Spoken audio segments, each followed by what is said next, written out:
Hi, today I want to talk to you about Vigil. Vigil is something that we'll be asked to do as volunteers and as staff members, to go and sit with people as they are actively dying.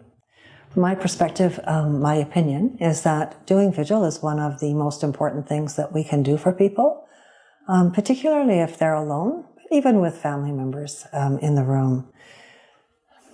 They're in a coma, so they're unresponsive. So it might look like they're not able to communicate or to hear us, but they do hear us. They do hear us when we speak, and you'll notice that they'll even respond sometimes. So maybe it's eyebrows, or maybe it's a hand moving, or an eye flickering, or just even a twitch, but they can respond to what we say. So if you are in relationship with someone and want to talk to them, it's absolutely appropriate to do that.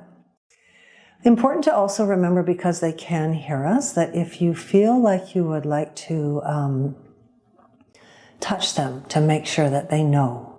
So even John, I'm going to hold your hand so that he knows that you're going to put your hand on his, or I'm going to touch your shoulder.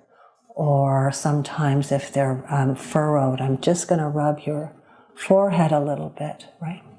And all of those things feel very good to people who are dying, as long as they know that you're going to do it before you do it. So really important.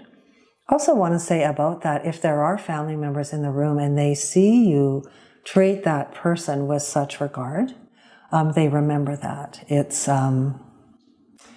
profound how impactful those small things are when family members are around us and watching us interact with people. So to make sure that they know that you're going to touch them. And then also just to know that as you're sitting doing Vigil with the person, it's not inappropriate to have conversations with the family members if they are in the room, because that person is part of that family and will be a part of listening to those stories. I remember listening to a story a man was telling me as his as his aunt got ready to go. It was just beautiful, just beautiful. He's telling this story of love and laughter and playfulness when he was a little boy, and she just slipped away as he's telling this beautiful story about her. So that's all okay too.